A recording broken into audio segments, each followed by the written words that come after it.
मेरे साथ उत्पत्ति 12 अध्याय निकालें। इसमें नहीं है, छोटी वाली में नहीं है, बड़ी में है, पुराने हैं। उत्पत्ति 12 अध्याय को निकालेंगे। मिल गया सभी को? पहले सब लोग निकाल लो एक साथ।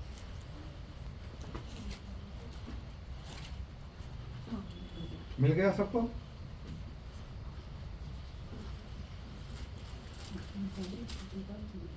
पेज नंबर बता दो। शुरू में ही है वो तो। हाँ, 12 अध्याय का 2 और 3 पद पढ़ेंगे। और मैं तुझसे एक बड़ी जाति बनाऊंगा और तुझे आशीष दूंगा और तेरा नाम महान करूंगा और तू आशीष का मूल होगा जब तुझे आशीर्वाद देगी। उन्हें मैं आशीष दूंगा और मैं तुझे कोसे उससे शाप दूंगा और भूमंडल के सारे कुल तेरे द्वारा आशीष पाएंगे। आइए आंखें बंद करेंगे, सरों को झुकाएंगे और प्रार्थना करेंगे। धन्यवाद हो प्यारे पिता आज के समय के लिए, इन सुंदर गवाहियों के लिए कि पिता तेरे वचन को मनन करने जा रहे हैं। प्रभु तेरा पवित्र आत्मा हमें वो बुद्धि, वो समझ, वो ज्ञान दे जो राजा सुलेमान को आपने दिया। प्यारे प्रभु, राजा दाऊद कहता है मैंने एक वर मांगा है कि तेरे भवन में रहूं, तेरी मनोहरता को निहारता रहूं, तेरी सुंदरता को देखता रहूं। प्यारे प्रभु, हम भी एक वर मांगते हैं कि तेरी आराधना में, स्तुति में, गीतों में, तेरे वचन में, तेरी सेविकाई में प्यारे प्रभु हम तेरी मनोहरता की और तेरे सुसमाचार की बातें लोगों तक पहुंचाते रहें प्यारे प्रभु, ताकि लोग इसके द्वारा उद्धार पाएं और आशीषों को पाएं, कष्ट से, श्राप से, बंधन से छूटे। मेरे प्यारे प्रभु हमारी प्रार्थना है आज के इस वचन को सीखने के लिए यहाँ बैठे हर एक भाई बहन को वो बुद्धि, वो समझ, वो ज्ञान, वो आत्मा का प्रकाशन दीजिए, ताकि इस वचन के द्वारा हम आपकी महिमा करें, इस वचन के द्वारा बहुत सा फल लाने वाले बन सके। यहाँ बैठे हर एक जन की इच्छाओं को आप जानते हैं प्यारे प्रभु, मनों की इच्छाओं को जांचने वाले आप हैं और मांगने से बढ़कर देने वाले आप हैं। इस वचन को सीखने में सहायता करना। अब तक आपकी उपस्थिति हमारे बीच में है, आराधना का संचालन कर रहे हैं, धन्यवाद करते हैं अब तक की दी हुई आशीषों के लिए। आगे के समय को आपके हाथों में सौंपते हैं, वचन को बोलने में, सीखने में सहायता करें। पवित्र आत्मा की भरपूरी हमारे बीच में हो प्यारे प्रभु, हर एक के हृदय रूपी पट्टिका को खोल प्रभु कि उस पे तेरा वचन अधिकाई से बसने पाए प्रभु, संसार की बातों को नहीं, संसार की अभिलाषाओं को नहीं, बल्कि तेरे वचनों की बातों पर हम ध्यान लगाकर तेरी महिमा कर सकें। सब कुछ तेरे हाथों में सौंपते हैं। इस प्रार्थना को सुना है, धन्यवाद करते हैं, यीशु प्रभु के नाम से मांगते हैं, आमीन। हालेलुया। एक बार फिर से पढ़ेंगे तो हमें कुछ याद आएगा कि परमेश्वर का वचन हमसे क्या बात करने वाला है। और मैं तुझसे एक बड़ी जाति बनाऊंगा। मैं तुझसे एक बड़ी जाति बनाऊंगा। किससे कह रहा है ये परमेश्वर? किससे कह रहा है? अब्राहम से कह रहा है। जो व्यक्ति परमेश्वर ने बुलाया वो अब्राहम है और उससे परमेश्वर बात कर रहा है कि मैं तुझसे एक बड़ी जाति बनाऊंगा। और किससे बात कर रहा है? अब्राहम और अब्राहम की पत्नी के कोई संतान नहीं थी, उनसे ये वायदा कर रहा है। आप सोचो कि परमेश्वर ऐसे व्यक्ति से ऐसा वायदा कर रहा है कि मैं तुझसे एक बड़ी जाति बनाऊंगा जिसके खुद संतान नहीं है। संसारिक तौर पर देखें तो लोग इसके लिए इतनी परेशानी उठाते हैं, इतना दुख उठाते हैं और ना जाने क्या क्या करते हैं, लेकिन परमेश्वर उसे अब्राहम को बुलाता है और उससे बात करता है कि मैं तुझसे एक बड़ी जाति बनाऊंगा और जाति बनाऊंगा ही नहीं बल्कि तुझे महान करूंगा और तेरे द्वारा जो पृथ्वी पर जातियां हैं वो आशीषें पाएंगे। इतना बड़ा प्रॉमिस कोई हमसे नहीं कर सकता, इतना बड़ा वायदा हमें कोई नहीं दे सकता। आज हम भजन संहिता में पढ़ रहे थे ना अभी कि मेरे माता पिता ने तो मुझे छोड़ दिया है लेकिन परमेश्वर ने मुझे संभाल लिया है। हमारे माता पिता हमें छोड़ देते हैं वो संसारिक हैं, छोड़कर चले जाते हैं, लेकिन परमेश्वर हमें संभालता है, अपने धर्म में दाहिने हाथ से हमें संभाले रहता है। इसका 3रा पद पढ़े। जो तुझे आशीर्वाद दे उन्हें मैं आशीष दूंगा। हाँ, पहला वायदा एक और कर रहा है, जो तुम्हें आशीर्वाद देगा मैं उसे आशीष दूंगा। यानी अब्राहम के उस समय में शायद ऐसे भी लोग होंगे जो उससे घृणा करते होंगे, जो उससे नफरत करते होंगे, जो उससे बैर रखते होंगे, लेकिन परमेश्वर उसे सारी चीजों से सुरक्षित लेकर चल रहा है। कह रहा है जो तुझे आशीर्वाद देते हैं मैं उनको भी आशीष दूंगा। हाँ, आगे। और जो तुझे कोसे मैं उसे शाप दूंगा। हाँ, जो तुझे कोसे या तेरा बुरा चाहेगा मैं उन्हें श्रापित बना दूंगा। इतना बड़ा वायदा अब्राहम को बुला के परमेश्वर दे रहा है। क्या अब्राहम ने विश्वास किया होगा? आगे बढ़े। और भूमंडल के सारे कुल तेरे द्वारा आशीष पाएंगे। हाँ, भूमंडल के सारे कुल तेरे द्वारा आशीष पाएंगे। इतना बड़ा वायदा परमेश्वर आपको और हमको दे रहा है। अब्राहम को ही नहीं कह रहा, वो आपसे भी बात कर रहा है, मुझसे भी बात कर रहा है, क्योंकि परमेश्वर का वचन हमसे बात करता है। यदि आज तक हमने वचन को नहीं पढ़ रहे हैं, वचन पर ध्यान नहीं लगा रहे हैं, तो ये हमारी गलती है, परमेश्वर की नहीं है। परमेश्वर आपके लिए योजना रखता है, आपको आशीषें देना चाहता है, क्योंकि वो वायदा कर रहा है जो तुझे आशीर्वाद देते हैं मैं उन्हें आशीष दूंगा, जो तुझे कोसते हैं या तेरा बुरा चाहते हैं मैं उन्हें श्रापित कर दूंगा। और भूमंडल पर यानी पूरी पृथ्वी पर जितनी जातियां हैं वो तेरे द्वारा आशीषें पाएंगी। आज हम जो अन्य जाति परमेश्वर की संतान बन जाते हैं वो अब्राहम के द्वारा आशीष पाते हैं। शायद आपने प्रकाशित वाक्य में नहीं पढ़ा होगा, जब यूहन्ना जो दर्शन देख रहा है कि आने वाला संसार में क्या होने वाला है, तब परमेश्वर के स्वर्गदूत उसे स्वर्ग दिखाते हैं और स्वर्ग में एक भवन है, वहां के आंगन के लिए कहता है परमेश्वर इसको छोड़ दे खाली, क्योंकि ये अन्य जातियों के लिए है जो अब्राहम के द्वारा उसमें प्रवेश करेंगे। हम छोटे छोटे वायदों को इग्नोर करते हैं, हम परमेश्वर पर भरोसा रख नहीं पाते हैं, धैर्य नहीं रख पाते हैं और हम अपने आप को अपनी चिंताओं में डुबो देते हैं। अब्राहम को जब परमेश्वर ने बुलाया तो वो निसंतान था, लेकिन प्रभु जानता था कि मैं उसके द्वारा कैसे पीढ़ी तैयार करूंगा। आज बहुत सारे लोग हैं, बहुत सारे भाई बहन हैं जो संतान के सुख से वंचित हैं, लेकिन अब्राहम को परमेश्वर ने वो आश्चर्य क्रम करके दिखाया कि 90 साल का अब्राहम था और 99 वर्ष हो गए थे। जब 90 साल के बाद उसकी जो पत्नी थी सारा, वो 99 वर्ष की थी। जब स्त्री की सारी प्रक्रिया बंद हो जाती है तब परमेश्वर ने उसे आशीर्वाद दिया कि तेरे से एक संतान होगी, उसका नाम तो क्या रखना? इसहाक रखना। बहुत कम ऐसे लोग हैं जो इतना आशीर्वाद परमेश्वर से पाते हैं। एक और हम सैमुएल की पुस्तक में पढ़ते हैं हन्ना के बारे में, उसको भी संतान नहीं थी, लेकिन वो परमेश्वर के भवन में जाती है और एली का जो एली याजक था उसके सामने गिड़गिड़ाती है।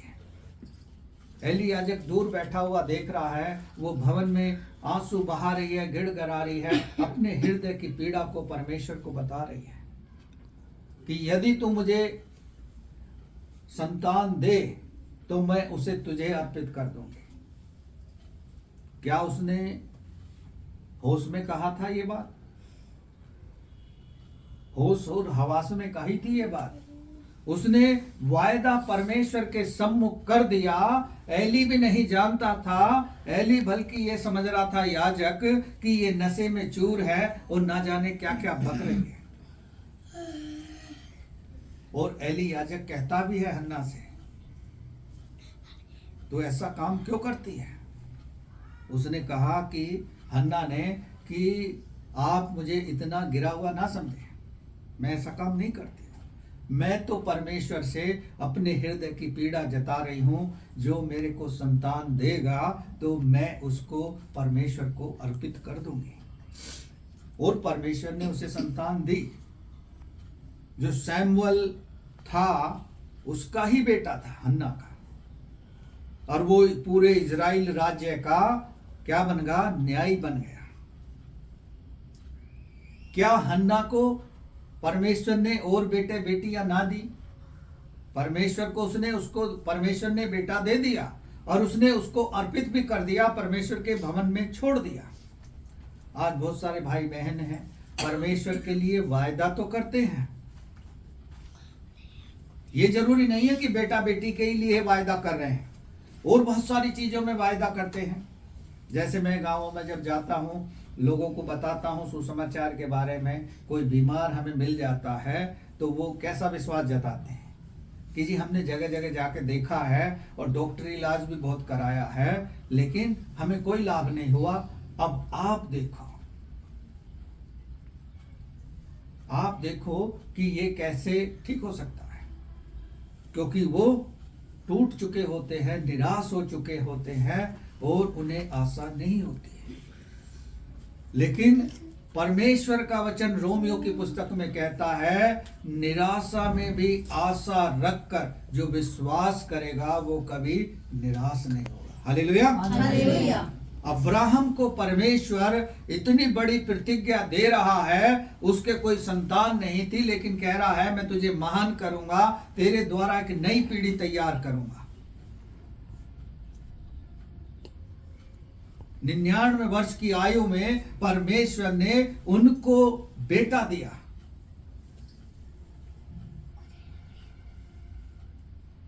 उससे पहले जो परेशानियां उनके जीवन में आई पति पत्नी के, बल्कि उसने अपनी दासी से उसके वंश को चलाने के लिए उसके हाथ में सौंप दिया, जो हाजिरा थी। लेकिन बाद में उनमें आपस में बैर भाव शुरू हो गए। परमेश्वर हमसे और आपसे भी वही बात कर रहा है, हमें महान बनाना चाहता है, हमारे द्वारा और लोगों को आशीषित करना चाहता है, ताकि हम जहां भी कहीं जाएंगे परमेश्वर की जो आशीष हमने पाली है हम लोगों को बताएंगे। आज बहुत सारे लोग हैं, नाना प्रकार की बीमारियों में पड़े हैं, जिनको पता ही नहीं है कि रोग हमारे अंदर क्या है। लेकिन परमेश्वर का वचन बताता है, यीशु मसीह संसार के रोगियों को चंगा करने के लिए उनकी बीमारी दुर्बलताओं को अपनी देह में लेकर क्रूस पर चढ़ गया और बहुमूल्य लहू बहा दिया। जो उस पर विश्वास करता है वो चंगाई पाता है, वो छुटकारा पाता है, वो आशीषें पाता है, और स्वर्ग के राज्य में प्रवेश करने के लिए केवल यीशु मसीह ही द्वार ऐसा है जो हमें स्वर्ग लेकर जाएगा, हमें आशीषें देगा। जब परमेश्वर अब्राहम से बात कर रहा है तो हम सब से और आपसे भी बात कर रहा है। वो हमारी कमियों को जानता है, हमारी गलतियों को भी जानता है, और हमें भी जानता है। हमें परमेश्वर ने नाम लेकर बुलाया है। कितने लोग जानते हैं कि नाम लेकर बुलाया? हाथ उठाओ, कोई जानता है नाम लेकर बुलाया? कहाँ लिखा है ये भी पता है आपको? क्योंकि जब आप किसी से कहोगे कि परमेश्वर ने हमें नाम लेकर बुलाया है तो कहेगा ऐसा तो कहीं नहीं लिखा, लेकिन आप उसे बता सकते हो ऐसा लिखा है। हर एक जगह नहीं, दो जगह लिखा है। आप पढ़ें यशा 43 अध्याय का पहला पद, उसे जवाब आप दे सकते हैं किसी को भी। यशा 43 उसका पहला पद पढ़ें। हे इस्राएल, तेरा रचने वाला। हाँ, यहाँ साफ कह रहा है परमेश्वर का वचन, हे इजराइल तेरा रचने वाला, और हे याकूब तेरा सृजनहार यहोवा अब यूं कहता है, हाँ मत डर, हाँ, क्योंकि मैं तुझे मैंने तुझे छुड़ा लिया है। मैंने तुझे नाम लेकर बुलाया है, तू मेरा ही है। हाँ, यहाँ साफ कह रहा है, यदि हमें विश्वास है तो यहाँ वचन कह रहा है मैंने तुझे नाम लेकर बुलाया है, मैंने तुझे छुड़ाया है और विश्वास दिला रहा है तू मेरा ही है, किसी और का नहीं है। यिर्मयाह 1 अध्याय निकालें, वहां भी लिखा है और 4 पद से पढ़ें। यिर्मयाह 1 अध्याय उसके 4 पद को पढ़ें। तब यहोवा का यह वचन मेरे पास पहुंचा। हाँ, गर्भ में रचने से पहले ही मैंने तुझ पर चित्त लगाया। हाँ, गर्भ में रचने से पहले ही मैंने तुझ पर चित्त लगाया, यानी तेरा ध्यान दिया। आज हम इतने वर्ष के हो गए हैं, परमेश्वर ने अब हमें बुलाया है, लेकिन ये तो कार्य परमेश्वर रचने से पहले ही कर रहा था। हालेलुया। अब ये बहन है समा, अब इनको जो संतान देने वाला है परमेश्वर उसके लिए पहले से ही काम कर रहा है, क्योंकि वो रचने से पहले ही चित्त लगाए हुए है कि मैं इनके जीवन से क्या करूंगा। हाँ, आगे बोले। और उत्पन्न होने से पहले ही मैंने तेरा अभिषेक किया। हाँ, मैंने तुझे जातियों का भविष्यवक्ता ठहराया। हाँ, परमेश्वर हमारा अभिषेक करके हमें भेजता है पृथ्वी पर। इसको भी भेजा है, ये जो क्या नाम है इसका, एनोस, लेकिन अभी इसे इसका अभिषेक के बारे में नहीं पता है, अभी इसे नहीं पता है। जब पता लगेगी तब इसे पता चलेगी। तो परमेश्वर काम कर रहा है और हमें पता नहीं है। बहुत सारे बहन भाई हैं, मैं मिलता हूं, उनकी पीड़ाओं को सुनता हूं, दुखों को सुनता हूं, तो मैं खुद भी दुखी हो जाता हूं। लेकिन आज के समय में किसी के पास समय नहीं है, किसकी दुख की तो बात छोड़ो, कोई खुशखबरी आप उसे सुनाना चाहो तो उसे भी सुनने का वक्त नहीं है उसके पास, क्योंकि टाइम टाइम टाइम फिर एक ऐसा समय लाएगा परमेश्वर, फिर लोगों को घर में बंद कर देगा। आने वाला है वही समय, धीरे धीरे ऐसा समय आने वाला है कि जैसे पहले लोग संसार के चिल्ला रहे थे, भाई हमें टाइम नहीं है प्रार्थना करने का, वचन पढ़ने का, संगति में जाने का, और संगति से भाग रहे हैं। जब परमेश्वर सारी चीजें बंद करके घर में बिठा देगा, तब हमें पता चलेगा कि हाँ, परमेश्वर भी कोई चीज है। भाई हम तो सोच रहे हम ही बुद्धिमानी से नौकरी कर रहे हैं, कमाई कर रहे हैं, पैसा जोड़ रहे हैं और संपत्ति इकट्ठा कर रहे हैं। उसमें नीति वचन में लिखा है, धनी होने के लिए व्यर्थ काम मत करना। व्यर्थ से मतलब है लोग धन इकट्ठा करने के लिए, धन पाने के लिए गलत कार्य करने लगते हैं। गलत कार्य कैसे करते हैं? माना हमारा बच्चा एक नौकरी कर रहा है, उसको 20,000 मिल रहे हैं, माँ बाप कह रहे हमें दे दे, वो कह रहा है तुम अपना देखो, मुझे तो अपना भविष्य बनाना, पैसे जमा करने हैं, अकाउंट में डाल रहा है। कल को जब बैंक में वो पैसा चला जाएगा, डूब जाएगा, क्योंकि ऐसी परिस्थिति आने वाली है। बहुत सारे हमारे देश में ऐसे उदाहरण हैं कि बैंक में लोग पैसे के लिए, अपने ही पैसे के लिए लाइन में खड़े हैं, तरस रहे हैं, पैसा नहीं मिल रहा है। तो फिर वो इकट्ठा किया हुआ पैसे का क्या होगा?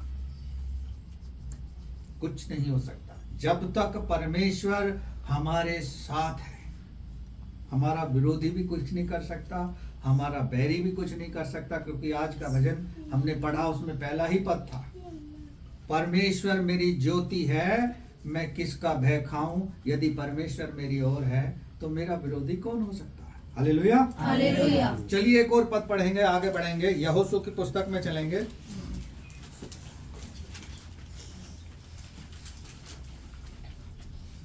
उसका 14 अध्याय निकालेंगे, यहोशू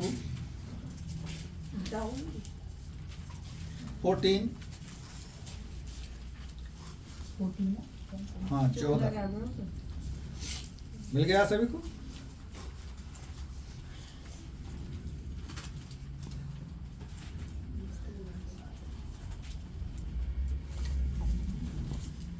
चलिए मिल गया सबको।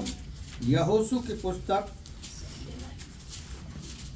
उसका 14 अध्याय 9 से 11 तक पढ़ेंगे।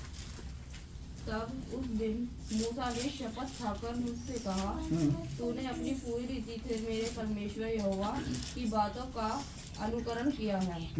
इस कारण निसंदेह जिस भूमि पर तू अपने पांव धर आया है वह सदा तेरे लिए तेरा और तेरे वंश का भाग होगा। हाँ। आगे। और अब देख, जब यहोवा ने मूसा से यह वचन कहा था तब से 45 वर्ष हो चुके हैं जिनमें इस्राएली जंगल में घूमते फिरते रहे।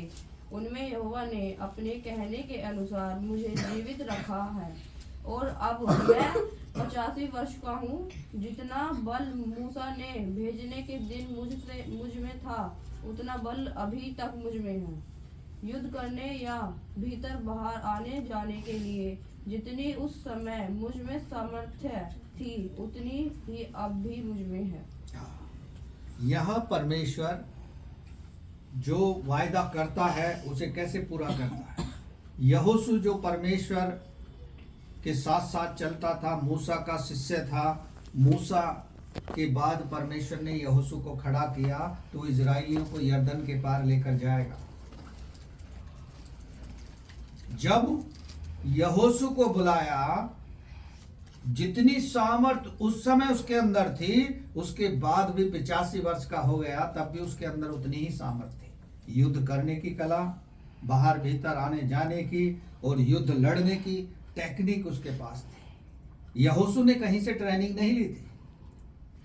यहोशू मूसा के साथ रहकर सारी चीजें सीख रहा था। आज कलीसिया में लोग बैठकर वचन सुनते हैं, सीखते हैं। जब परमेश्वर का समय आएगा और उनको खड़ा करेगा तब वो लोग दूसरे लोगों को सिखाएंगे, तब परमेश्वर उसे वो वचन का प्रकाशन देगा। जैसे भजन संहिता में पढ़ते हैं, हे यहोवा परमेश्वर अपने मुख का प्रकाश हम पर चमका। वो प्रकाश क्या है? ये साधारण वाला प्रकाश नहीं है, वो वचन का प्रकाश है। जब हम सुबह उठते हैं और बाइबल को पढ़ते हैं तो बाइबल हमसे बात करती है, लेकिन जब हम सुबह उठकर ही हम वो बाइबल को ना पढ़ें, वचन को ना पढ़ें, प्रार्थना ना करें तो फिर हमसे कौन बात करेगा? कोई नहीं करेगा, क्योंकि हमारी आदत हो गई है। यहां सुन लिया, उसके बाद छुट्टी, फिर अगले संडे सुनेंगे। आज पूरा हुआ। यीशु मसीह ने तो क्रूस पर चढ़कर कहा था पूरा हुआ, और हमारा आज का अभी का ही घर से बाहर निकलते ही पूरा हो जाएगा।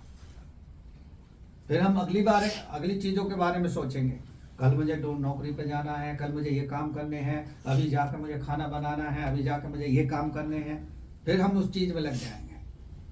लेकिन ये सब कुछ होना चाहिए यदि परमेश्वर का वचन हमारे पास है, प्रार्थना का जीवन हमारे पास है, और हमारे पास परमेश्वर का अनुग्रह है, तो हम सारी चीजें अपने आप सिस्टम में करते चले जाएंगे।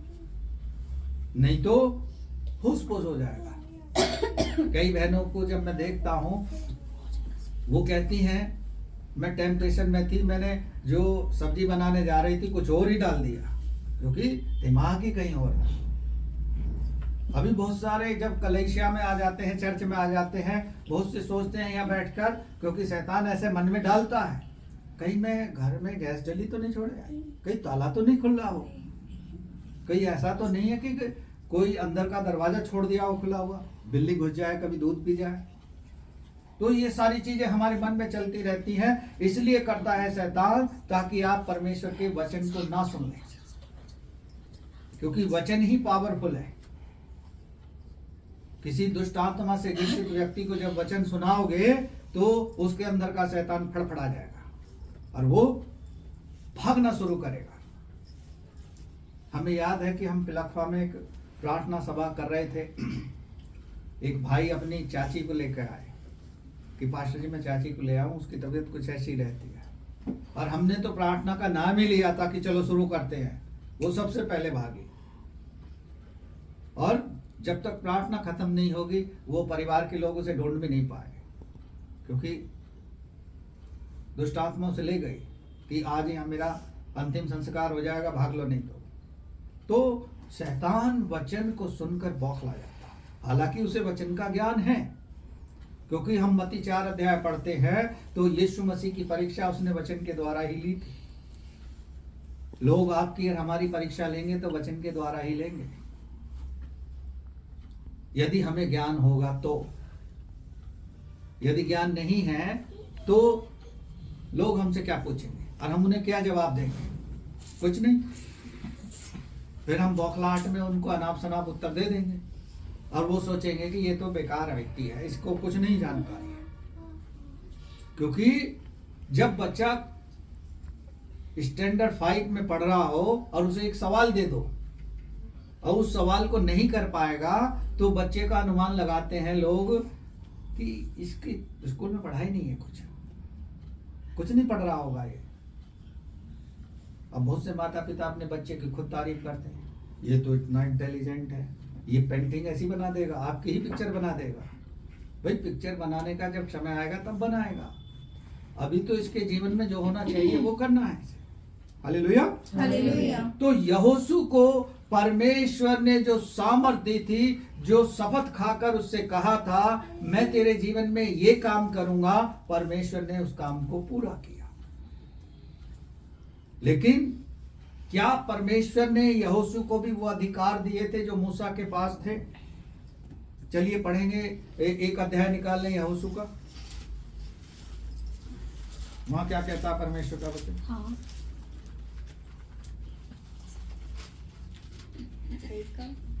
एक का 3 पद से पढ़ें।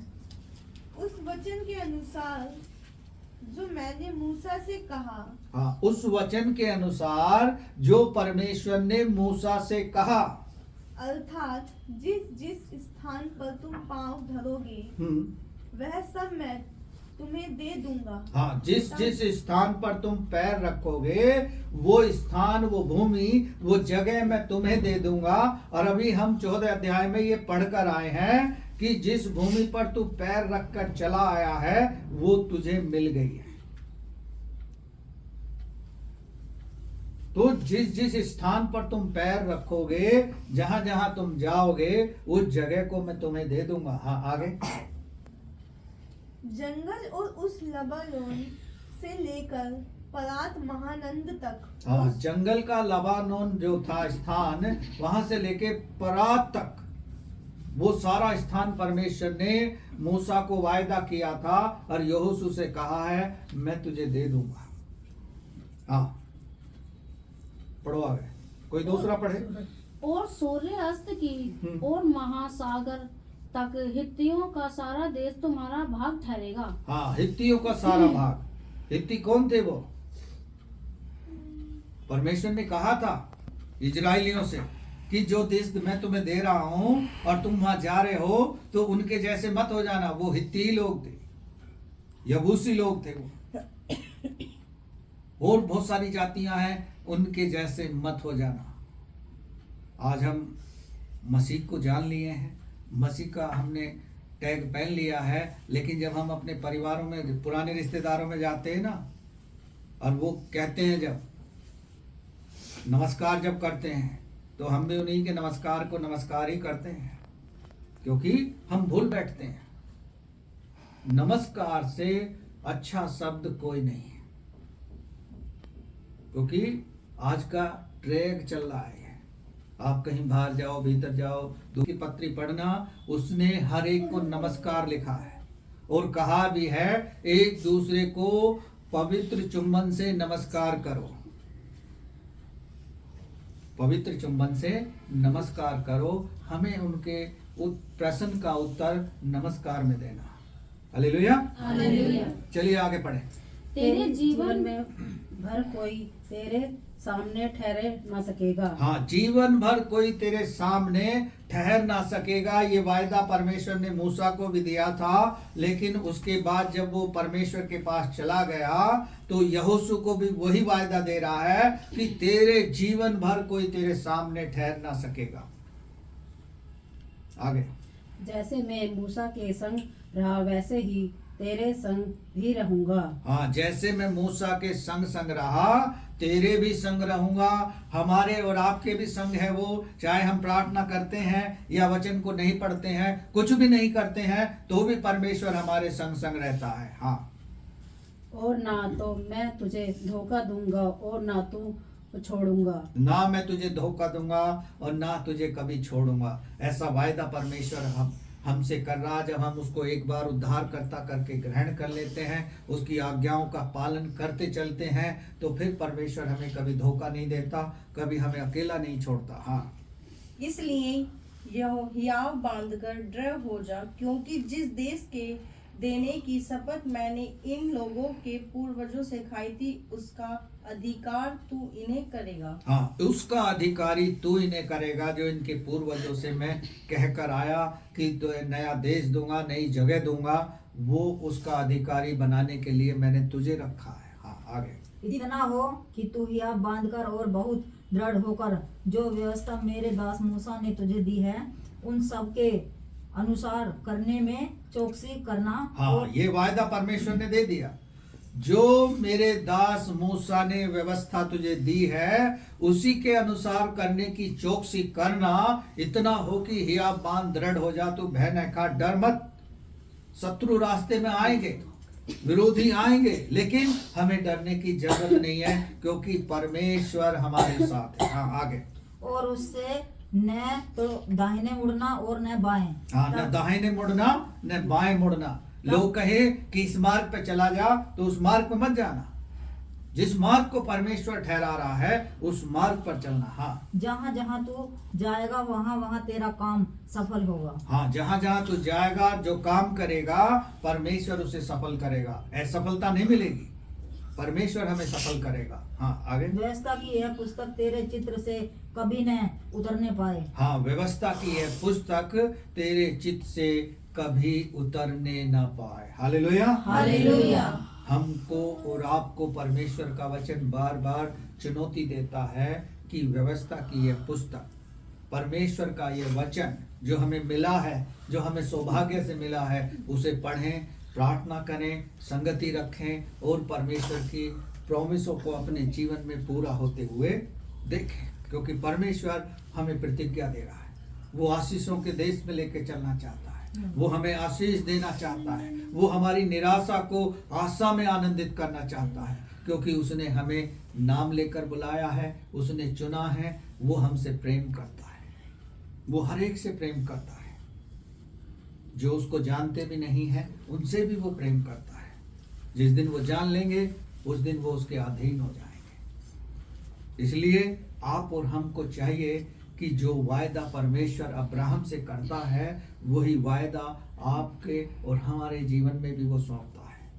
जो यहोशू को वायदा परमेश्वर ने दिया, वो मूसा को भी दिया था, आपको और हमको भी दे रहा है। जहाँ जहाँ आप जाओगे, उसका नाम लेकर परमेश्वर आपको सफलता देगा। जो भी काम करोगे, परमेश्वर उसे सफलता में बदलेगा। लेकिन इतना हो, हियाव बांधकर दृढ़ हो जाएं, डरे ना, भय न खाएं, निराश ना हो, लोग कुछ भी कहें, हमें अपने परमेश्वर से मांगना। Hallelujah, hallelujah. परमेश्वर का धन्यवाद हो इस वचन के